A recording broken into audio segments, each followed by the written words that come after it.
안녕하세요. 이번 강좌는 각 파트별로 6번에 걸쳐가지고 모의고사 형식으로 진행을 하도록 하겠습니다. 먼저 1번 문제부터 보면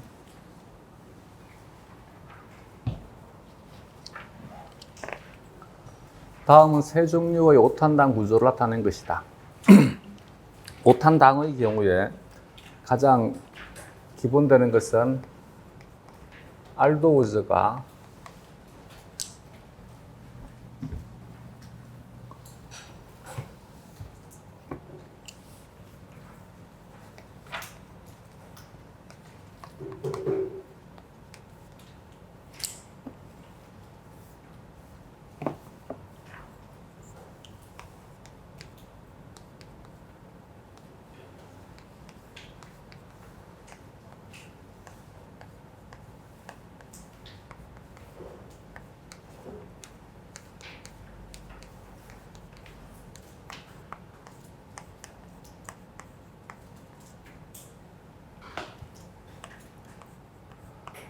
우리가 책에서 봤던 그림은 이런 형태의 그림이지.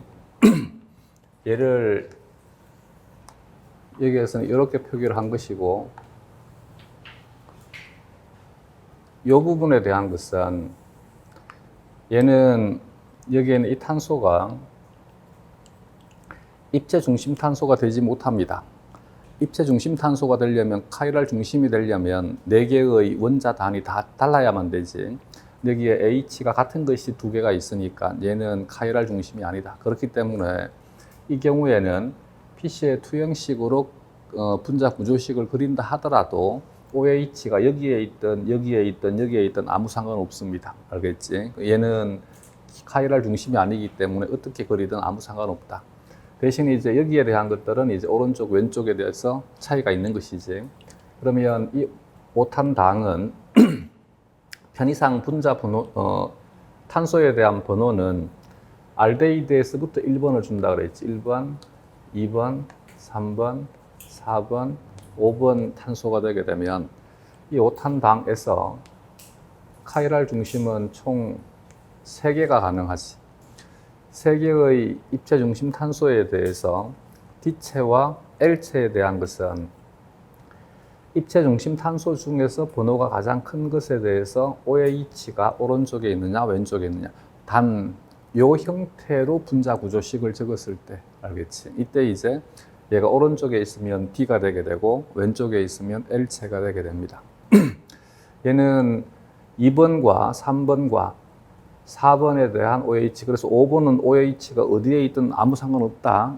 2번, 3번, 4번의 OH에 대해서 전부 오른쪽에 있으면 얘가 어근이 립이 되게 됩니다. 립이라고 하는 어근을 쓰고 의미가 오즈가 되는 것이니까 리브오즈가 됩니다. 얘가 오른쪽에 있으니까 D 리브오즈가 되겠지. 마찬가지 여기에서 얘는 입체 중심 탄소가 아니지. 입체 중심 탄소가 아니기 때문에 여기에는 O는 여기에 적든 여기에 적든 여기에 적든 아무 상관없겠지. 회전이 가능한 것이니까. 대신 이제 2번, 3번, 4번 여기에 있는 탄소는 OH가 오른쪽 왼쪽에 따라서 이성질체의 형태가 달라지게 되는 것이지. 마찬가지 조금 전에 얘기했듯이 여기는 계속 익숙해져야 돼. 이걸 이상하게 생각하면 안 돼. 얘는 여기에 있든 여기에 있든 여기에 있든 아무 상관없다. 알겠지? 우리는 어디만 보면 된다고? 여기만 보면 되는 거야.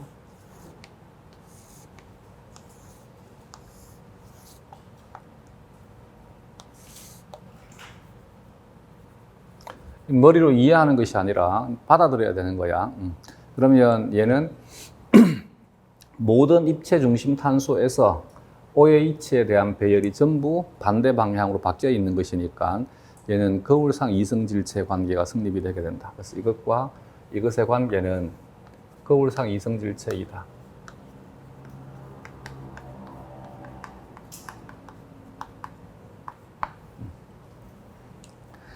거울상 이성질체는 같은 이름을 사용한다 그랬지. 같은 이름을 사용하는 것이지 같은 물질이 아니지. 이걸 착각하면 안 돼. 그래서 이름이 같다고 같은 물질이 아니다. 얘는 전혀 다른 물질이다. 물론 얘도 리보우즈이고 얘도 리보우즈이지만 이것과 이것은 전혀 다른 물질이다. 그러니까 앞에 얘가 붙는 것이겠지. 얘는 오른쪽 D이고 얘는 2번, 3번, 4번 중에서 거울상 이성질체를 결정하는 것은 가장 번호가 큰 입체중심 탄소에 대해서 OH가 어느 방향에 있느냐. 왼쪽에 있으면 얘를 L체라 한다. 그래서 L 리보우즈라 한다. 같은 이름을 사용을 하되 다른 물질이다. 같은 이름을 사용을 하되 다른 물질이다. 얘를 함께 일컬어서 얘는 알코올기잖아. 알코올기를 하이드록실기, 하이드록실 카보닐이라 합니다. 하이드록실 카보닐, 알겠지? 하이드록실 카보닐은 위치가 바뀔 수 있다. 그래서 얘가 카보닐이 1번 탄소나 끝번 탄소에 있으면 얘는 알데히드가 되게 되고 2번 탄소 이상에서 중간에 있는 탄소에 있으면 얘는 케톤이라 한다 그랬지, 그지? 묘 형태는 하이드록시 카보닐인데 하이드록시 알데히드이다. 이 하이드록시 알데히드는 위치가 바뀌게 되면 하이드록시 카보닐인데 2번 탄소니까 케톤이 되게 돼. 그럼 이름은 뭐라 해주면 돼? 하이드록시 케톤이라 해주면 되는 거지. 그래서 하이드록시 카보닐은 염기 조건에서 위치가 바뀔 수 있다.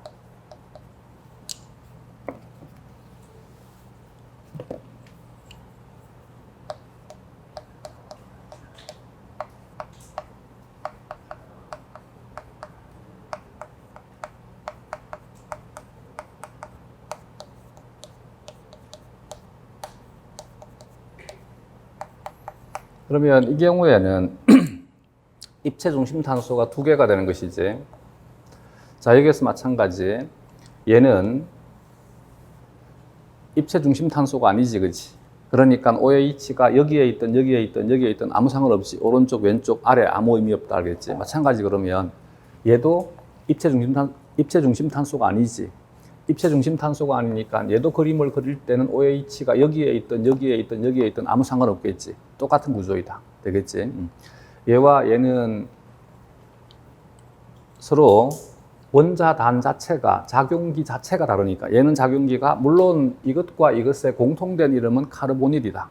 근데 얘는 알데히드라고 부르고 얘는 키톤, 케톤이라고 부른다. 그래서 얘는 알도우즈이고 얘는 케토우즈이다.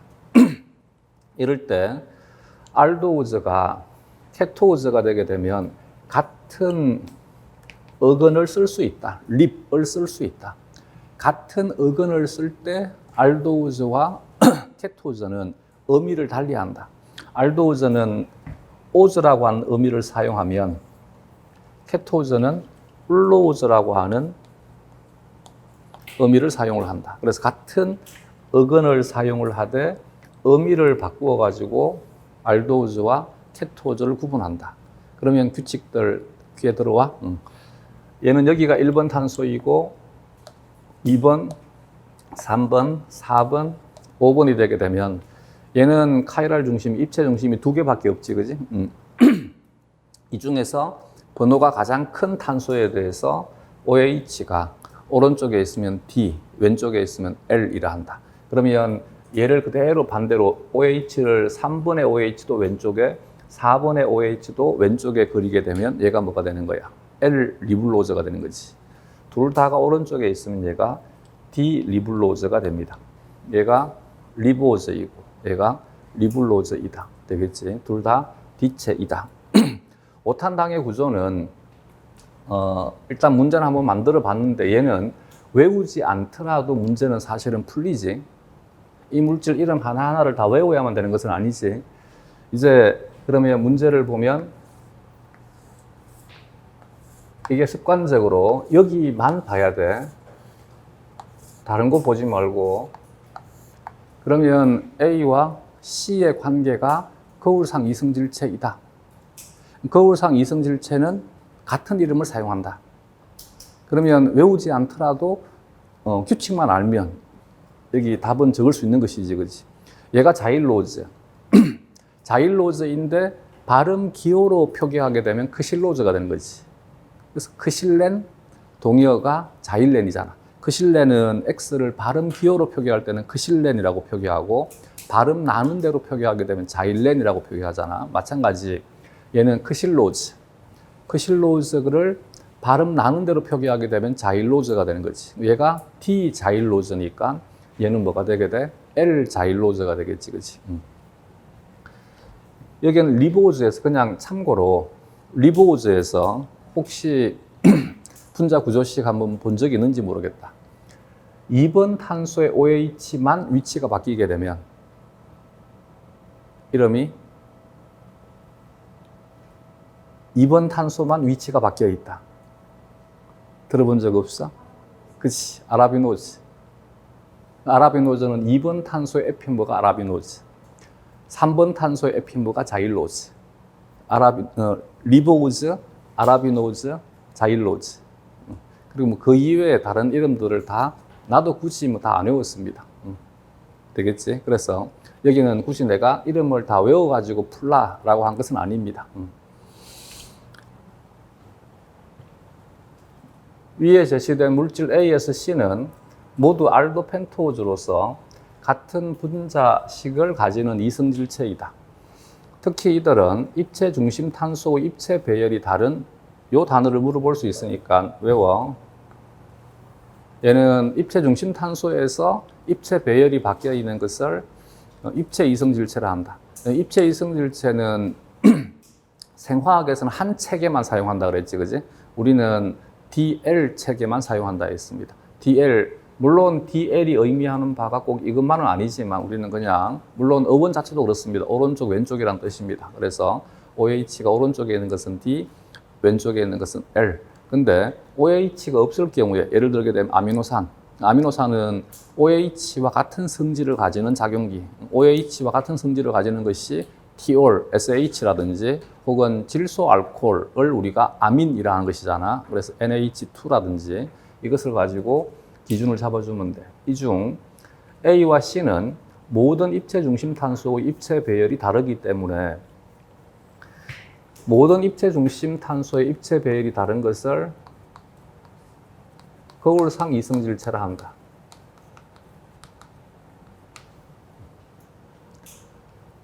A와 B는 입체 중심 탄소 중 한 개의 입체 배열만 다르고 만약에 두 개 이상이 달라지는데 전부가 다른 것이 아니면 얘는 그냥 부분 입체 이성질체라 하면 돼. 그래서 부분 입체 이성질체는 더 큰 개념이고 이 부분 입체 이성질체 중에 하나의 입체 배열, 하나의 입체 중심 탄소에서 입체 배열만 바뀌게 되면 얘를 에피머라 한다. 그래서 니은의 관계는 에피모이다. A의 이름은 디자일로즈이고 B의 이름은 디리보즈이며 C의 이름은 여기에서 얘만 바꿔주면 되겠지, 그지? L 자일로즈를 하면 된다. 크실로즈. 그러면 여기에 있는 이 형태에서 여기에 있는 이 자리와 이 자리에 하이드록시 카보닐이 위치가 바뀌어. 그러면 이름은 뭐라 하면 돼? 자일룰로즈를 하면 되겠지. 이제 이해가 되겠어? 응.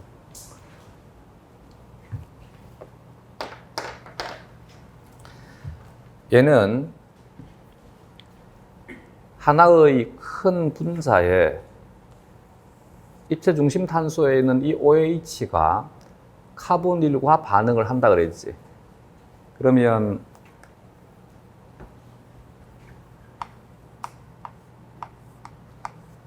오각형 고리가 만들어지게 돼.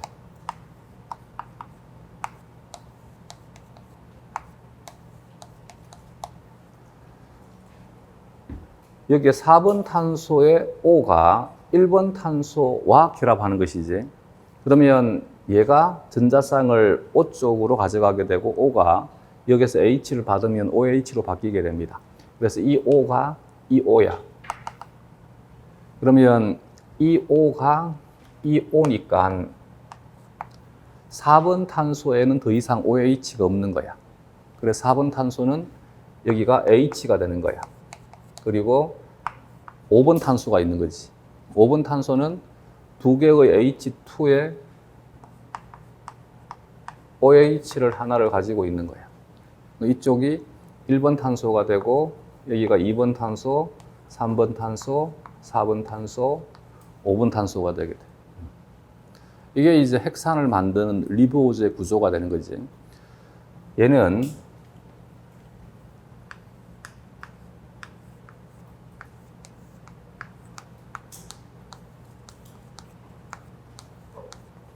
(2번과) (3번은) 항상 같은 방향이어야 돼.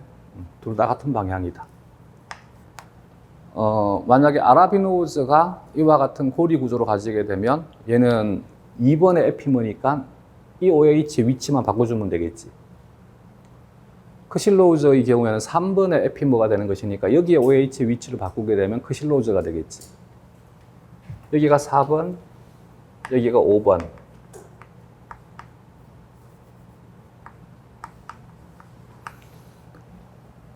얘는 단일 결합이기 때문에 회전이 가능하지. 그래서 이 상태에서 반응할 것이냐, 회전한 상태에서 반응할 것이냐에 따라서 OH가 위에 있을 수도 있고 아래에 있을 수도 있지. 그럼 이것과 이것도 입체 이성질체의 관계잖아. 그래서 특이적으로 당이 이와 같은 헤미아세탈형이 되었을 때 형성되는 특이적인 입체 이성질체가 있더라. 이때 이 두 입체 이성질체 간의 관계는 뭐라 한다? 아노모라 한다. 그러면 우리가 이론 수업할 때는 6탄당 가지고 연습을 했는데 이제 5탄당에도 적용할 수 있겠지, 그치? 아노모가 뭔지, 에피머가 뭔지, 거울상 이성질체가 뭔지, 부분 입체 이성질체가 무엇인지 알겠지? 아노모에 대한 것은 어떻게 결정한다 그랬지? 헤미아세탈을 형성하는 탄소를 아노모 탄소로 한다. 헤미아세탈을 형성하는 탄소, 헤미아세탈.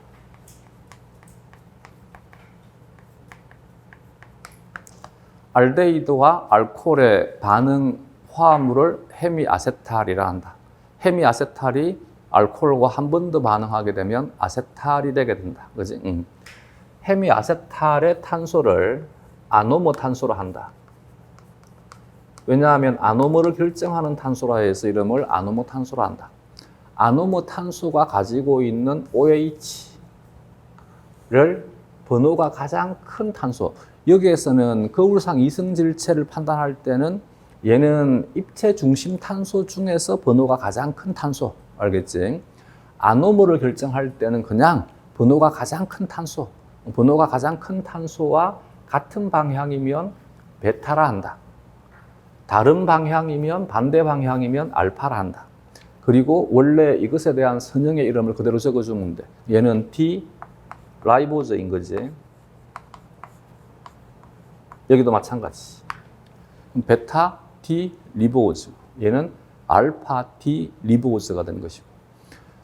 핵산을 만들 때 사용하는 것은 얘가 사용되는 것이지. 베타체가 여기에 염기가 가서 N-글리코시드 결합을 형성하는 것이고 여기에 인산이 가서 포스포에스테르를 형성하게 되는 것이고 인산과 인산이 결합하게 되면 얘는 인산 무수 결합을 하면 되지. 인산과 알코올이 결합하게 되면 포스포에스테르를 하면 되겠지. 그치?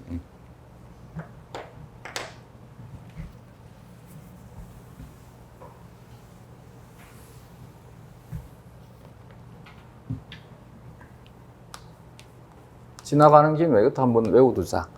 입체 이성질체의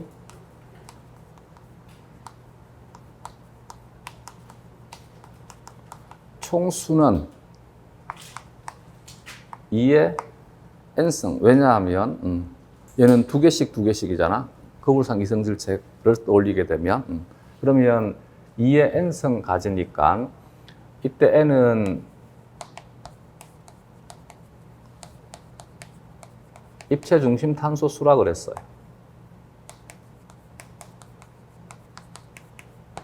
입체 중심 탄소가 알도 펜토우즈는 3개니까 총 8가지가 가능한 것이고 얘는 케토펜토저의 경우에는 2가지니까 총 4가지가 가능하겠지, 그치?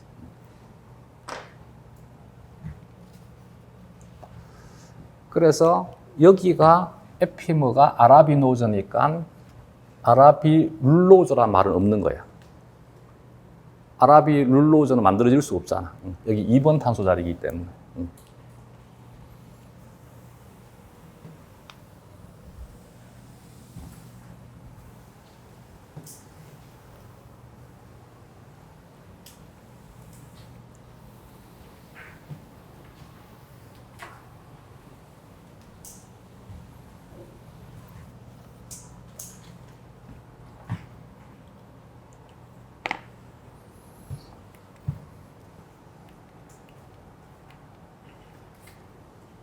다음 2번 문제. 폴리펩티드 X의 아미노산 서열을 분석한 결과 아미노산의 개수는 25개였고 아미노산 서열은 다음과 같다. 폴리펩티드 X에 CNBR을 처리한 후 얘는 메티오닌 C라 그랬지, 그지? 전기운동하였을 때 관찰되는 밴드의 수는 기억 개이고 키모트립신,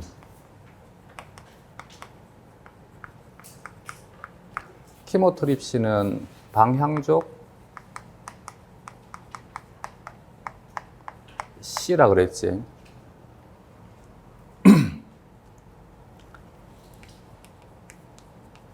펩신은 방향족 N. 근데 여기에 하나가 더 추가되었다 그랬지. 이제는 류신이 함께 추가가 되었다. 그래서 방향족과 류신 N. 트립신은 얘는 염기성 C라 그랬지. 염기성 C에서 이때 염기성에 뭐는 포함하면 안 돼?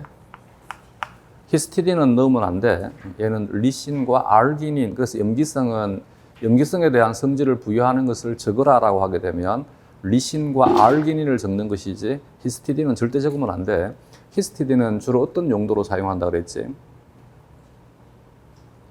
단백질에 히스티딘이 많이 들어가게 되면 얘는 pH에 굉장히 우리 몸에서 pH 변화에 굉장히 민감하게 반응하게 된다. 그래서 얘는 pKa 값이 6이니까 물론 이제 pKa 값은 표준 상태의 아미노산에 대한 pKa 값인 것이지 얘가 펩타이드를 형성하게 되면 각각의 R 그룹에 대한 pKa 값은 바뀐다 그랬지, 그지?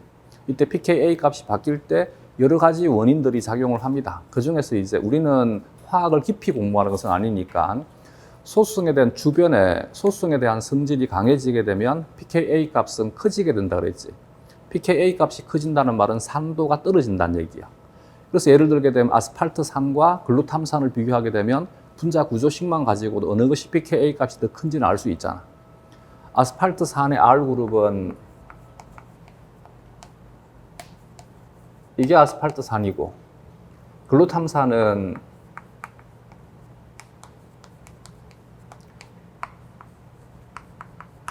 R기는 현재는 다 외워야 돼. 알겠지? R기는 다 외워야 돼. 얘는 알파, 베타니까 베타 카르복실기가 아스팔트산. 알파, 베타, 감마니까 감마 카르복실기가 글루탐산. 그래서 왜 감마 카르복실기에서 카르복실화되게 되면 얘가 이제 조효소가 비타민 K 들어봤잖아, 왜? 그래서 비타민 K가 글루탐산에 여기다가 카르복실기를 하나를 더 붙여버리는 거지. 이때 관여하는 반응이 혈액 응고 반응이잖아. 기억이 나? 그래서 그때 알파, 베타, 감마에다가 카르복실기를 하나를 더 붙여버리는 것. 이게 이제 트롬보플라스틴이 프로트롬빈을 트롬빈으로 활성화시키는 기작이잖아.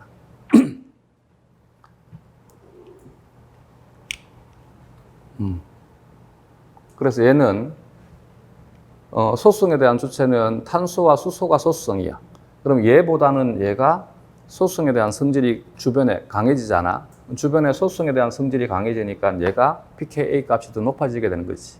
얘는 pKa 값이 얘보다는 더 작은 거지. 그래서 알파 탄소가 가지고 있는 카르복실기가 pKa 값이 가장 작은 거지.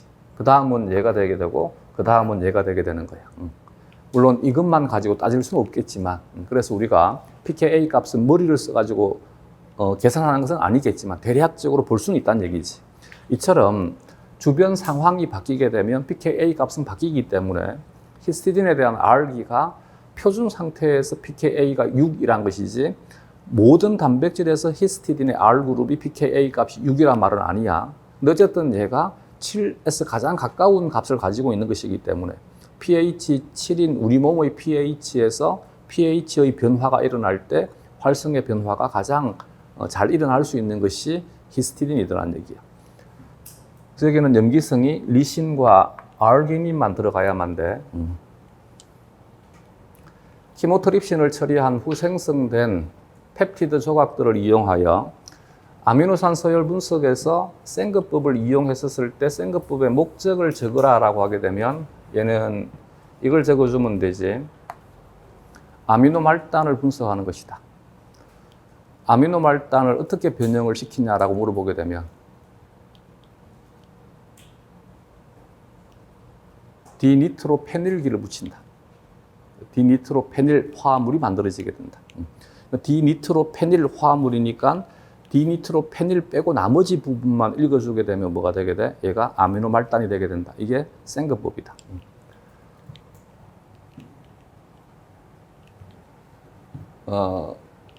원래는 여기 이게 없었는데 너무 이제 문제를 만들다가 아미노 말단의 잔기의 종류를 쓰라라고 하면 그냥 습관적으로 적을까봐 얘가 방향족이니까 방향족은 페닐알라닌, 티로신, 트립토판. 그래서 트립토판 C니까 여기 이제 트립토판 C, 티로신 C, 페닐알라닌 C. 그러면 습관적으로 펩티드의 개수를 그대로 적을까봐 문제는 아미노산 말단 잔기의 종류를 적으라 그랬어요. 그래서 이제 여기에 이 메티오닌이 있으니까 여기다가 메티오닌을 적었는데 이걸 미처 앞에 문제를 내가 인식을 못 해버린 거예요. 여기 CMBR이 메티오닌을 인식하는 것인데 여기를 차라리 그냥 글라이신이라든지 혹은 알라닌 적었으면 좋았을 것 같은데. 근데 어쨌든 CNBR을 처리하게 되면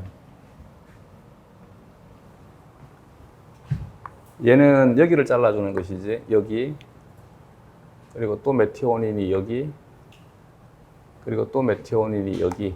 그러면 세 곳을 잘라주는 것이니까 생성되는 조각은 어쨌든 이 아미노산 하나도 밴드를 만든다라고 가정하자.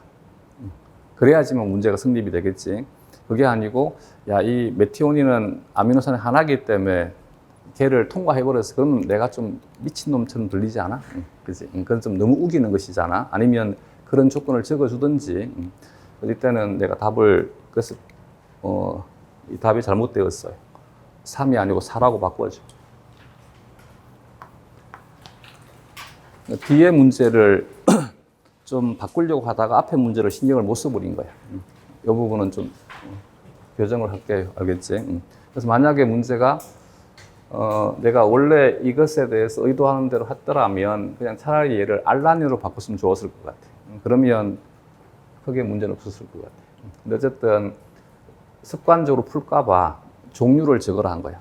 그래서 우리 문제는 사실 어렵지 않기 때문에 안 그래도 이제 어제 그 윤리 선생님하고 얘기를 했는데 요즘 수능의 윤리 문제가 윤리 문제인지 아니면 국어의 비문학 문제인지를 모르겠다 하더라고. 무슨 말인지 이해가 되지? 윤리를 물어야 되는데 그게 아니고 자료를 주고 난 다음에 이걸 국어적인 문장을 썼을 때 국어적인 부사라든지 혹은 조사라든지 이런 것들이 잘못되게 되면 의미가 달라져 버리니까 다르다, 틀렸다가 돼버린다는 얘기지. 근데 우리 문제도 비슷해지지 않나 이제? 거의 국어 해석 문제로 바뀌어버리잖아 계속. 이게 대부분의 교과에서 가지는 어떤 문제점인 것 같아요. 왜냐하면 문제를 출제하는 기간이 계속 길어지다 보니까 출제 원칙은 최근 뭐 5년이면 5년, 10년이면 10년 그동안에 출제가 되었던 것을 그대로 내지는 말아라고 주장을 하고 있으니까 새로운 소재를 가지고 문제를 만들어야 되는데 새로운 소재를 찾기는 힘들다는 얘기지. 그러다 보니까 기존에 나와 있는 파트에 대해서 어쨌든 문제를 변형하려고 하다 보니까 이게 국어적인 해석이 되어버린 것들이 많더란 얘기지. 그래서 이런 부분들은 뭐 어쩔 수가 없는 것이지. 근데 우리는 어쨌든 언어학이기 때문에, 원래 생물학 자체가 언어학이기 때문에 우리는 어떤 생물학적 현상에 대해서 어떻게 표현하는 것이 타당하냐를 배우는 것이잖아. 그렇기 때문에 원래 우리는 국어적인 성향이 강할 수밖에 없습니다. 그래서 이런 것들은 조심해야 되는 것이지. 그래서 얘가 묻는 것이 무엇을 묻는다는 것이지. 그래서 습관적으로 글을 읽지 말자. 내가 학습된 대로 그냥 문제를 읽고 그것에 대해서 그냥 너무 이제 빠르게 머릿속에 걸러지지 않은 상태에서 적어버리게 되면 폴리펩티드의 개수를 적어버린다는 얘기지. 근데 나는 뭐를 물었냐면 아미노말단의 종류를 물었는 것이지. 아미노말단의 개수를 물었는 것이지. 아미노말단의 개수는 즉 생급법은 그래서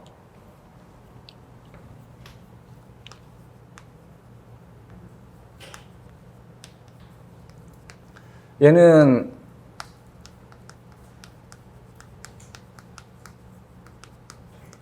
아미노말단의 종류와 수를 확인할 수 있는 방법입니다. 아미노말단의 종류와 수를 확인할 수 있으니까 결과적으로 3차 구조와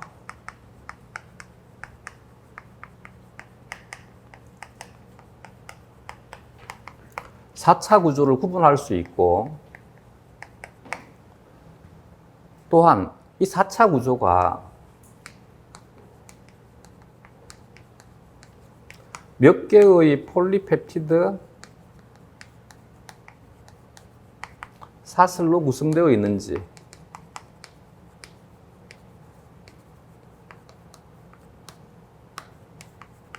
를 확인할 수 있습니다. 단 문제가 있습니다. 어떤 문제가 있어? 동종 중합체가 되게 되면 안 된다는 얘기지. 예를 들어 가지고 헤모글로빈이다. 헤모글로빈은 알파 단량체 2개, 베타 단량체 2개니까 헤모글로빈을 생급법으로 분석하게 되면 얘는 4량체로 관찰되는 것이 아니고 뭐로 관찰되게 돼? 2량체로 관찰되는 거지. 왜냐면 알파가 2개, 베타가 2개니까 나는 단지 뭐만 확인할 수 있는 거야? 아미노말단의 종류와 개수만 확인할 수 있는 거지. 이게 이제 생급법에서의 단점이 되게 되는 거지. 무슨 말인지 이해가 되겠어? 그래서 원래 생급법의 목적 자체가 이 아미노말단에 대한 개수를 확인하고 아미노말단의 종류를 확인하는 것이 생급법의 목적입니다. 다음.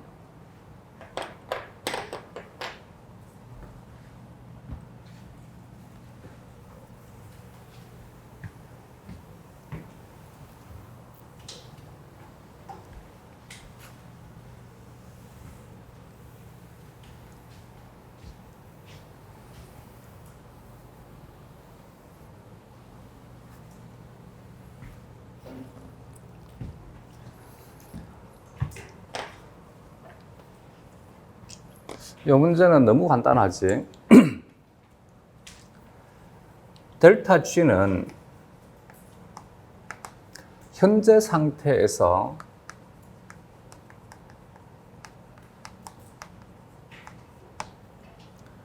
자유에너지의 변화량입니다.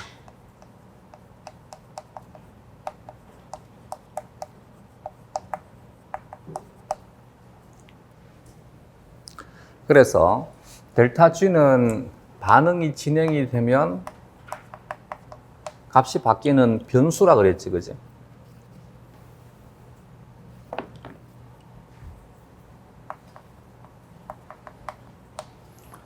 이 델타 G에 대해서 델타 G가 양수가 되게 되면 얘는 옛날에는 이것을 흡열 반응이라 한 것이지. 근데 요즘은 우리는 비자발적 반응이다라고 표현하는 거지. 같은 말이다. 지금도 흡열 반응은 쓰고 있다. 델타 G가 음수가 되게 되면 얘는 발열 반응이다. 발열 반응은 자발적 반응이다.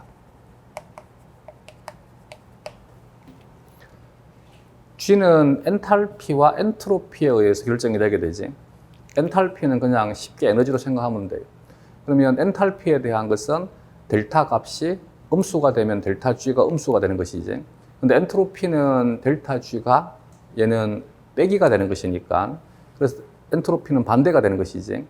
그렇기 때문에 엔트로피에 대한 것은 무질서화되는 쪽으로 반응은 진행이 되려고 하는 것이지.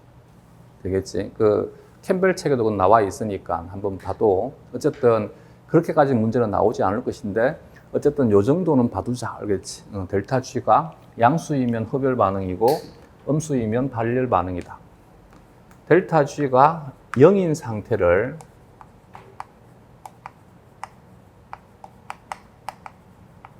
평형 상태라 한다.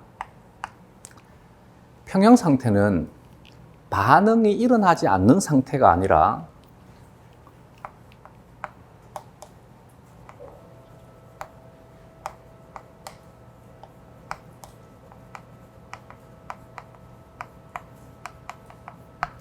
물질의 농도가 일정하게 유지가 되는 거지. 그래서 다르게 표현하게 되면 정반응과 역반응에 대한 속도가 같은 것이지, 정반응과 역반응이 일어나지 않는 것이 아닌 것이지.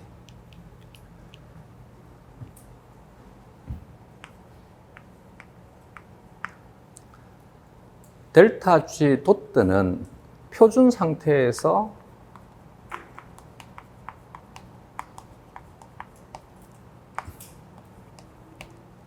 델타 G 값입니다.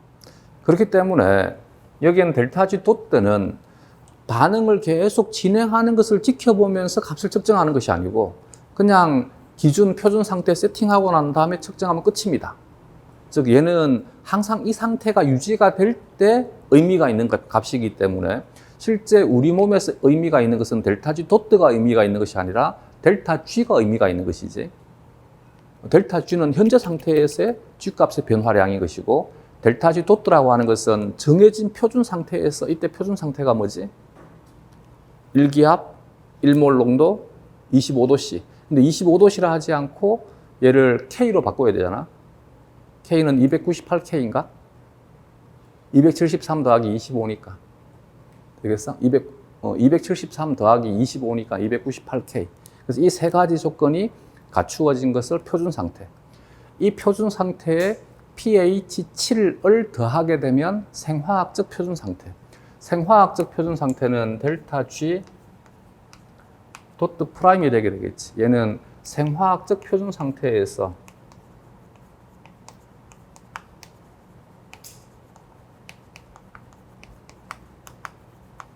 델타 G이다. 그래서 생화학에서는 델타 G 도트 프라임을 이용하는 거야. 근데 화학은 델타 G를 사용하는 것이고, 우리는 이 프라임 pH 7이 왜 들어가야만 돼? 대사의 주체는 효소이고, 효소의 대부분은 단백질 효소이기 때문에.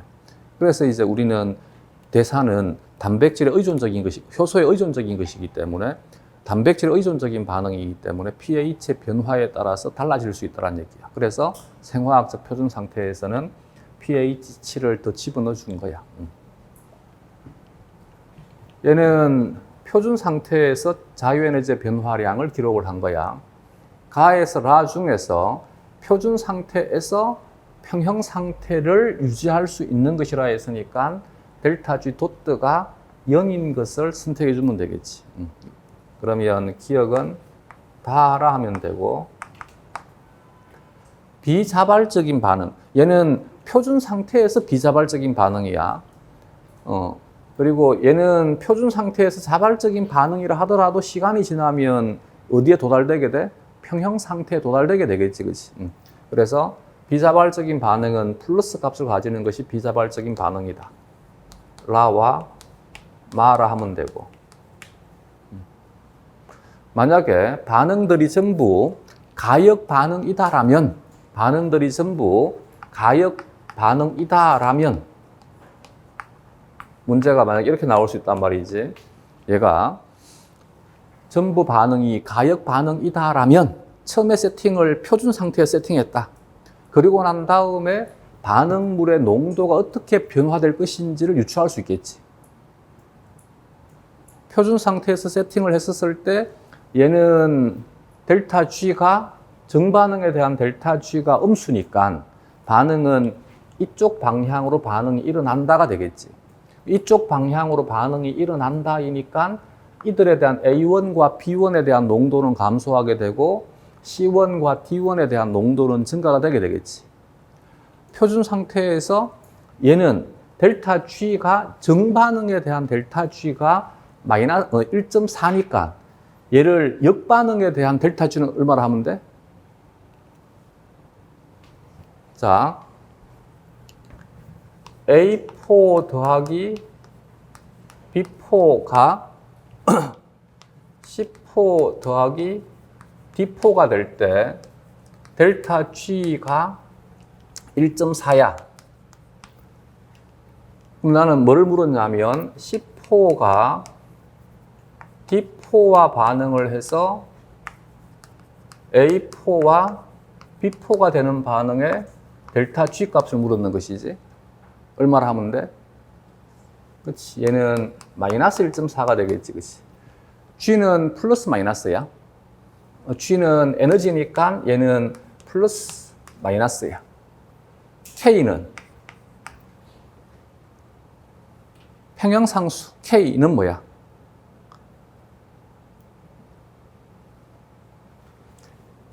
내가 이론할 때 이렇게 외워두라 그러지 않았어? 얘는 K는 역반응 속도 상수 분의 정반응 속도 상수. 반응물의 농도 분의 생성물의 농도라고 했지, 그렇지? 는 뭐라고? 역반응 속도 상수 분의 정반응 속도 상수. 그래서 K는 곱하기 나누기야.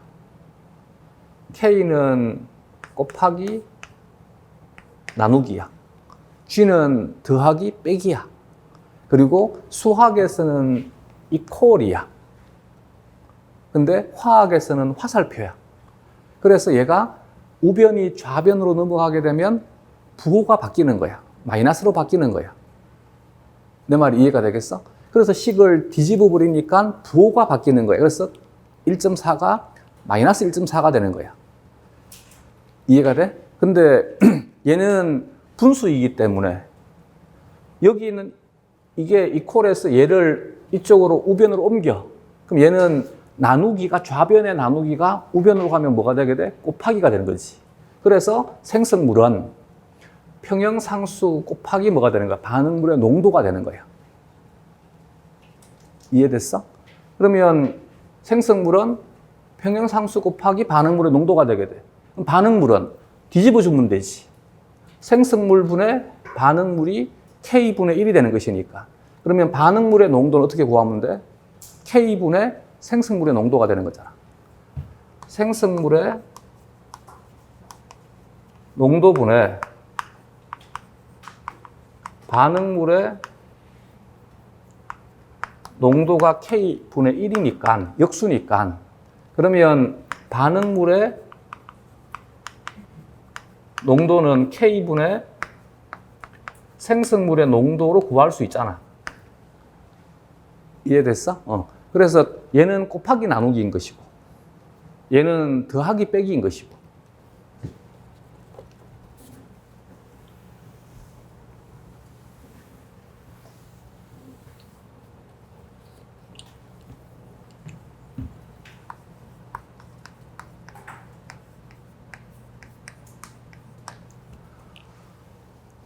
A와 B가 반응을 해서 C와 D가 돼. 이때 델타 G가 2야.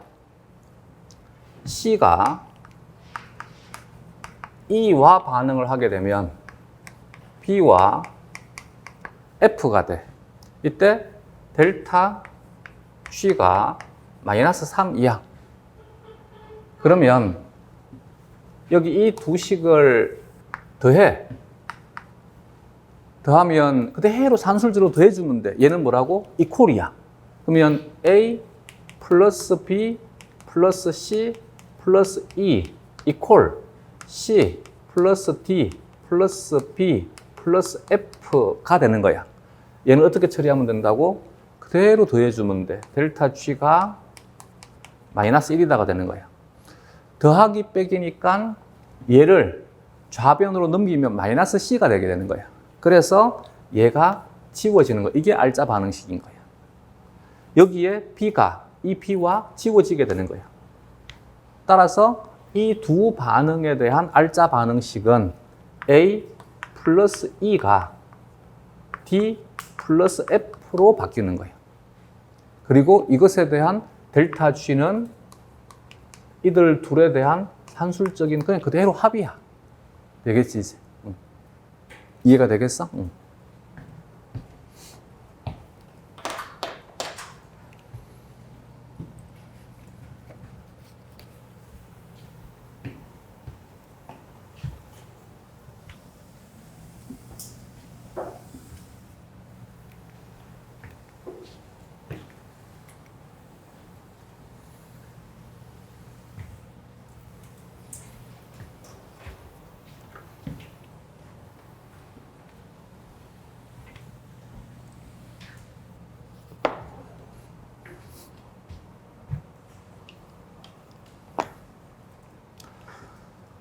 어, 4번을 하기 전에 조언을 하자라면, 안 그래도 이제 그 윤리 선생하고 동갑이에요.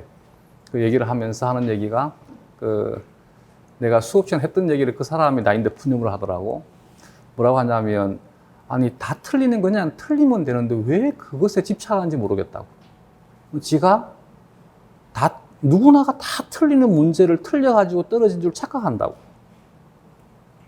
지가 떨어진 이유는 남들 맞추는 걸 지가 틀려가지고 떨어졌는데, 남들 다 틀리는 걸 틀렸다고 그걸 지금 가지고 떨어졌다고 지금 그걸 하고 있다고. 남들 다 틀리면, 다른 선생님들 틀리면 같이 틀려줘. 알겠지? 당락에는 전혀 상관없으니까. 무슨 말인지 이해가 되겠어? 그래서 너무 이제 우리가 봤던 기출문제가 되었든, 다른 문제의 기출문제가 되었든, 우리가 지금 풀고 있는 모의고사든, 만약에 내가 이전까지 공부하지 않고 누구도 공부하지 않을 것 같은 것이 문제에 나왔다. 그러면 그냥 난이도 조절했는갑다라고 생각하면 돼. 알겠지? 그리고 한번 봤으니까, 그러니까 그렇게 편하게 봐줘야지만 기억될 거 아니야. 그렇지 않아? 근데 집착해버리면 기억되지 않습니다. 대부분이 그렇지 않더나? 집착하면 끌어당기면 끌어당길수록 도망가잖아. 밀당 해봤어? 안 해봤어? 나도 정말 싫어합니다. 그래서 이제 유일하게 나에게 밀당을 하지 않은 존재가 지금 내 마누라예요. 그냥 나 니 좋다. 알겠다. 결혼하자. 알겠다. 결혼했어요. 내가 농담삼아 지금 여담인데 농담삼아 그렇게 얘기를 해. 아들이 묻더라고. 첫사랑이 누구냐고 묻더라고. 난 내 마누라고 그랬어요. 그러니까 마누라가 막 비웃더라고. 왜냐면 내 후배거든. 그러니까 내 상황을 다 너무 잘 아는 거지. 그래서 나는 네가 첫사랑이고 마지막 사랑이다 그러니까 거짓말을 하더라고. 며칠 전에 이제 둘이 내가 술을 끊었어요. 그래서 술을 많이 못 먹는데 마누라가 대신 술을 못 먹던 사람이 내가 술을 끊으니까 술을 많이 먹더라고. 그래서 술을 먹을 때 같이 그냥 한 잔씩 먹었죠. 맥주를 한 반 잔 정도만 먹어요. 먹으면서 했던 얘기가, 왜 내가 너에게 첫사랑이라고 얘기를 하냐면, 나는 그때는 어릴 때 그랬었어요. 항상 누군가를 만나든 좀 시간이 길기를 바랬어. 그래서 나를 진정으로 이해해주는 사람이 내 사람이다라고 생각을 했기 때문에 현재의 내 상황에 대한 것을 다 얘기를 다 했어요. 다 얘기를 하니까 한 번도 3개월을 넘긴 적이 없어. 보통은 한 3번쯤 만나니까 다 도망가더라고. 왜냐면 내가 좀 많이 못 살았어요. 힘들고, 그리고 또 계속 공부하고 있으니까 비전도 별로 없고, 그래서 이 상황 자체를 받아주는 사람이 별로 없더라고. 근데 지금 마누라는 그런 모든 것들을 다 얘기를 하고 더 악조건이었어요. 왜냐하면 내가 뭐 다 알잖아. 대순진료에 빠져가지고 1년간 헤맸다는 얘기는 들어봤잖아. 절대 가면 안 되는 종교야. 가면 큰일 납니다.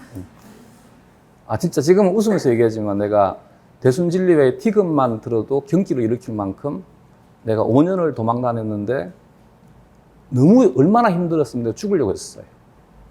거기를 도망 나오고 난 다음에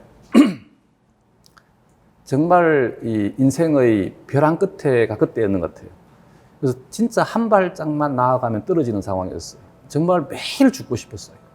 어떻게 방법이 없었으니까. 살아갈 희망도 없고, 그리고 내가 모든 관계를 다 끊어버려가지고 지도 교수님과도 척을 지게 되고 친구들과도 척을 지게 되고 가족들과도 척을 지게 되고 내 주변에 아무도 없는 거지. 근데 빚만 잔뜩 있는 거지. 그러니까 어떻게 할 수가 없는 상황이 되니까 막 매일매일 미치겠는 거지. 잠을 못 잤어요. 그 사람들 도망 다니기 바빴고 계속 빚독촉은 오고, 왜냐하면 내가 거기 들어있을 때는 저 새끼는 미친놈이니까 돈 달라 소리를 안 하는 거지. 근데 내가 이제 도망 나왔다는 얘기가 들리는 순간부터 전화 오기 시작하는 거지. 돈 내놔라 그런 거지. 그러니까 돈벌이는 없고 미치겠는 거지. 그때 이제 내 옆에 있어주는 사람인 것 같아. 그리고 내 모든 상황을 다 알고 있는데도 불구하고 있어준 것 같아. 뭔 얘기하다 여기까지 왔지? 갑자기 흥분하게 된 것 같은데. 어쨌든 이런 것도 문제에 나올까? 그러지 말고 알겠지. 그냥 생물학 총론에도 나와 있으니까 혹시나 이런 것도 나올 수 있지 않을까 한번 문제 내본 것입니다. 알겠지? 야, 이 얘기 하다 그래야 되지. 그래서 그냥 아무 생각 없이 그냥 쳐다보게 되면 이게 기억 남을 수 있다는 얘기지. 그렇지 않아? 내가 큰애하고 외국 여행 간 게 딱 2번인가 밖에 없어요. 계속 학원에 있다 보니까. 그때 태국인가 어딘가 가가지고 이 저녁에 노을이 지는 장면을 둘이서 봤는데, 걔가 5살 땐가 6살 땐가 한번 본 그 장면을 지금 고3인데도 기억하고 있더라고. 그 장면을 수백 번, 수천 번 복습한 거 아니잖아. 나도 그 장면이 아직도 선명해요. 그때 아들하고 같이 둘이 나란히 서가지고 그 노을을 봤던 그 장면이 아직도 기억에 선명하다고. 근데 내가 그 장면을 수천 번 글로 적어가 복습한 거 아니잖아. 근데 기억 남는다는 얘기지. 만약에 내가 그 상황에서 노을을 꼭 봐야지 제가 어떻게 되는지를 세세하게 집착하면서 봤다라면 기억될 거 아닌 거지. 이해가 되겠어? 그러지 말고 그냥 낯선 내용이 나오거나 소홀히 했던 내용이 나오게 되면 그렇구나라고 넘어가 버리게 되면 오히려 더 편하게 기억될 수 있다는 얘기지. LDH는 편하게 흘려듣게 되면 오히려 더 선명하게 기억될 수 있어요. 얘가 머슬의 M이라 그랬잖아. 그리고 심장의 H잖아. 이게 이제 사량체를 만든다는 얘기지. 그래서 총 종류는 5가지. LDH1에서부터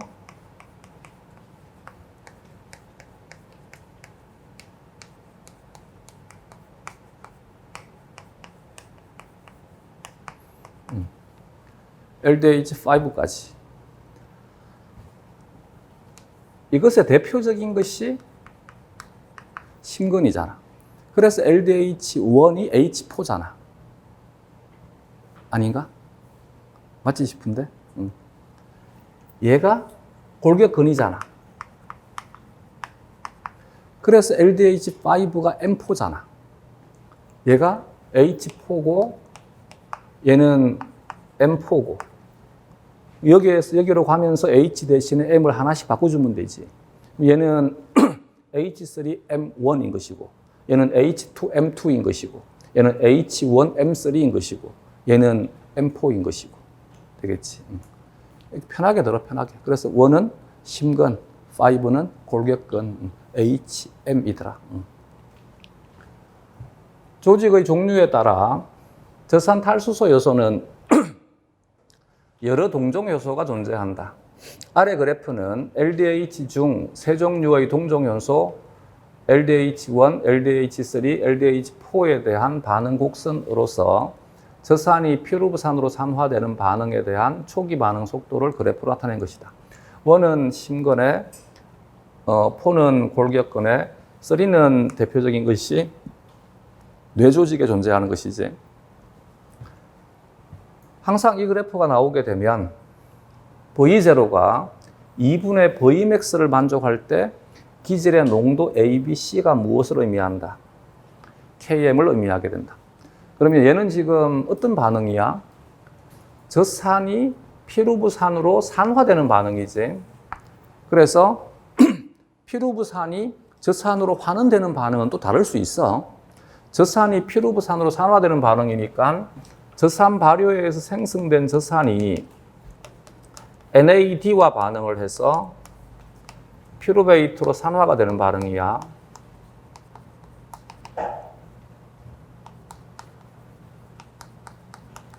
얘는 젖산의 산화 반응이고,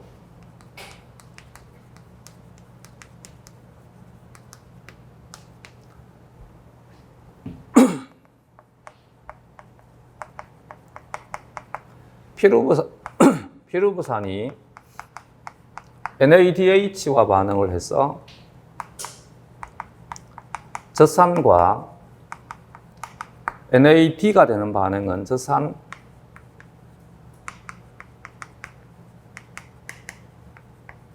발효가 되는 것이지.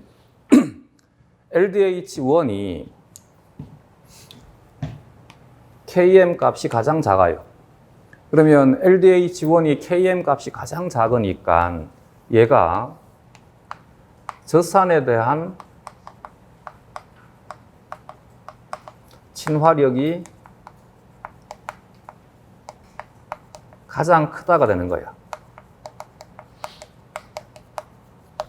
그래서 얘도 근육이고 얘도 근육인데 특히 얘는 쉼없이 수축 이완을 반복하기 때문에 ATP 소비가 엄청나게 빠른 곳이야. 그럼에도 불구하고 심근에서는 젖산 발효가 일어나지 않는 이유가 바로 이것 때문인 거야. 이해가 되겠어? 그래서 심근의 경우에는 젖산 발효가 일어나지 않고 오히려 젖산이 들어오게 되면 바로 뭘 해버리는 거야? 산화시켜버리는 거야. 왜냐하면 젖산에 대한 친화력이 너무 크기 때문에. 이 말이 이해가 되겠어? 근데 여기에 간이 들어가지, 그지? 그러면 이제 간과 골격근을 비교하게 되면 간과 골격근은 얘는 젖산에 대한 친화력이 되었던 피루부산에 대한 친화력이 되었던 같은 효소를 가지고 있으니까 같다잖아. 그런데도 불구하고 골격근은 젖산 발효가 우세하면 간은 젖산의 산화가 우세한 거지. 그럼 얘는 뭐로 설명을 해야 돼? 자, 골격근에서는 젖산 발효가 잘 일어나는데 심근에서는 젖산 발효가 잘 일어나지 않아. 대신 젖산의 산화가 더 잘 일어나. 얘는 뭐로 설명하면 되는 거야? 효소의 친화력의 차이로 설명하면 되지. 골격근은 피루부산에 대한 친화력이 큰 효소를 가지고 있고 심근은 젖산에 대한 친화력이 큰 효소를 가지고 있으니까 골격근에서는 젖산 발효가 잘 일어나게 되고 심근에서는 젖산의 산화가 잘 일어나게 되는 거야. 이건 이제 두 근육에 대한 차이야. 근데 골격근과 간은 똑같이 LDH4, LDH5를 가장 많이 가지고 있어요. 그럼에도 불구하고 골격근에서는 젖산 발효가 잘 일어나게 되면 간의 경우에는 젖산 발효보다는 젖산의 산화가 더 잘 일어난다는 얘기지. 그럼 얘는 친화력으로 설명을 하면 안 되겠지. 뭐로 설명해야 될까? 그것이 농도. 피루부산과 젖산에 대한 농도, 그리고 조효소인 NAD와 NADH에 대한 농도 비 때문인 거야. 그렇기 때문에 정상적인 사람을 얘기를 한 것이지. 정상적인 사람은 이래야만 돼. 근데 비정상적인 사람, 대표적인 경우가 뭐라 그랬지? 매일 술 먹는 사람. 매일 술을 먹게 되면 에탄올로부터 아세틸코에이가 너무 많이 공급이 되게 되고 NADH의 농도 비율이 계속 증가가 되어버리는 거야. 그래서 간에서도 뭐가 일어나게 되는 거야? 젖산 발효가 일어나게 되는 거야. 그래서 간에서 젖산 발효가 일어나는 것은 얘는 정상적이지 않더라인 거지. 이게 이제 뭐를 만드는 거야? 간경화를 만드는 원인이더라가 되는 거지. 그래서 간이 산성화되어서 딱딱하게 굳어버리게 된다는 얘기야. 이제 무슨 말인지 이해가 되겠어? 그래서 이것과 이것을 설명할 때는 얘는 효소의 종류의 차이 때문이야. 물론 물질의 농도에 영향을 주지만, 근데 얘와 얘를 설명할 때는 얘는 효소의 종류의 차이 때문이 아니라 물질의 농도 비와 조효소의 농도 비율 때문이더라는 얘기지. 되겠지, 이제. 그래서 간의 경우에는 NADH의 농도분의 NAD의 농도 비보다 NADPH의 얘는 간은 NADH 농도분의 NAD의 농도의 비는 높은데 NADPH 농도분의 NADP의 농도의 비는 낮다 그랬지, 그렇지? 그래서 얘가 많으니까 뭐가 잘 일어나는 거야? 젖산의 산화가 잘 일어나는 거야. 얘가 많으니까 뭐가 잘 일어나는 거야? 지방산 합성이 잘 일어나는 거야. 그래서 우리 몸에서 물론 지방산은 다른 곳에서 만들어지지만 지방산을 주로 합성하는 장소가 간이고 간에서 지방산 합성을 조절하는 호르몬이 인슐린과 글루카곤. 인슐린은 합성을 촉진시키는 것이고 글루카곤은 합성을 억제하는 것이고. 이제 조금씩 퍼즐이 맞춰져 가는 것 같아? 응.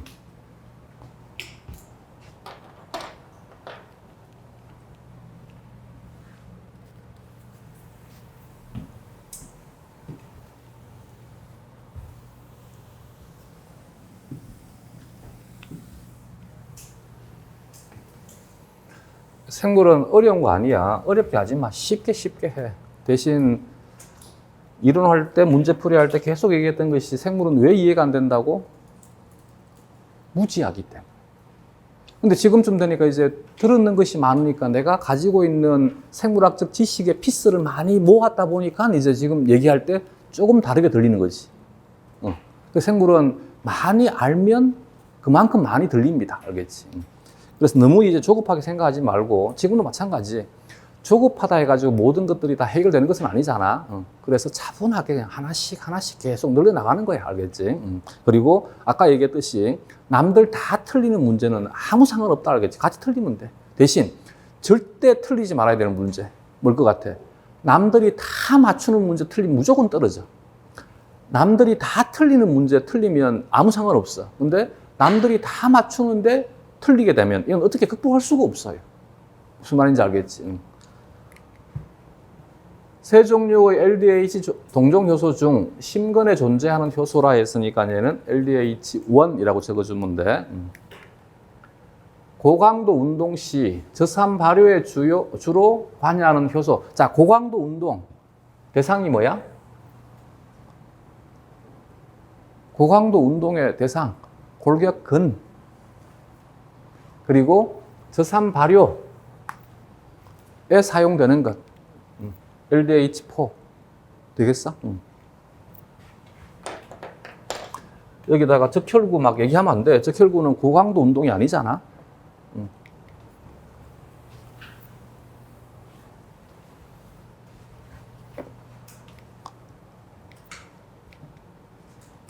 5분부터는 좀 끊었다 갈까?